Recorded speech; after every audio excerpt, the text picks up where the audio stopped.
നേരം വെളുത്ത് കണ്ണുറന്നതിന് നമ്മുടെ അമ്മയുടെ വിളി കേട്ടിട്ടാണ് കേട്ടോ. വിളി കേട്ടപ്പോൾ തന്നെ മനസ്സിലായി എന്തോ ഒരു പണിയുണ്ട് എന്ന്. ചെന്ന് നോക്കുമ്പോൾ എന്താ അതായിരിക്കണം കുറച്ച് ചിക്കനിനെ എന്ത് കാട്ടിയാലും വേണ്ടില്ല എന്ന് പറഞ്ഞിട്ട് അമ്മയുടെ തടി തപ്പി.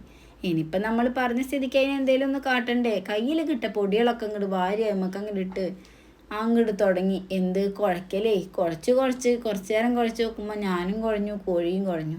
ഇനിയിപ്പോൾ നമുക്ക് എന്താക്കാം, കുറച്ച് നേരം അങ്ങോട്ട് റെസ്റ്റ് എടുത്തിട്ട് വരാല്ലേ. റെസ്റ്റ് എടുത്തിട്ട് വന്ന് നോക്കുമ്പോൾ ഒരു പാത്രം അങ്ങോട്ട് അടുപ്പത്തേക്ക് അങ്ങോട്ട് വെച്ച് നമുക്ക് അങ്ങോട്ട് കുറച്ച് എണ്ണ അങ്ങോട്ട് ഒഴിച്ചു കൊടുത്ത് എണ്ണ അങ്ങോട്ട് ചൂടായി വെക്കുമ്പോൾ നമുക്ക് നമ്മുടെ എന്തിട്ടെടുത്ത് ചിക്കൻ അങ്ങോട്ട് ഇട്ട് കൊടുത്ത് നന്നായി അങ്ങോട്ട് പൊരിച്ചെടുക്കാമെന്ന്. ഒരുപാട് അങ്ങോട്ട് മൊരിയണ്ട, പാകത്തിന് മതി. എന്നിട്ട് അങ്ങോട്ട് മൊരിച്ചങ്ങോട്ട് എടുത്ത് നമുക്ക് ബാക്കി വന്ന എണ്ണ നമുക്ക് നമ്മൾ എന്ത് ചെയ്തു, കുറച്ച് സവാളയും കുറച്ച് തക്കാളിയും കുറച്ച് ക്യാപ്സിക്കും അതങ്ങോട്ട് വെട്ടിയിട്ട് അങ്ങോട്ട് തുടങ്ങി. എങ്ങനെ ഇളകി അതും കുഴഞ്ഞു, എൻ്റെ കയ്യും കുഴഞ്ഞു.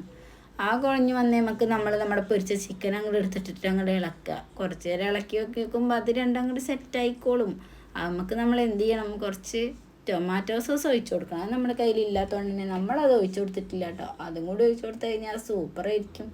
ഇനിയിപ്പോൾ ആരും പറയണ്ട കൈ കടിച്ചു വിരൽ കടിച്ചു എന്നൊന്നും. അത്രക്കും ടേസ്റ്റാണ്. നിങ്ങളൊന്ന് ട്രൈ ചെയ്ത് നോക്കിയിട്ടാ.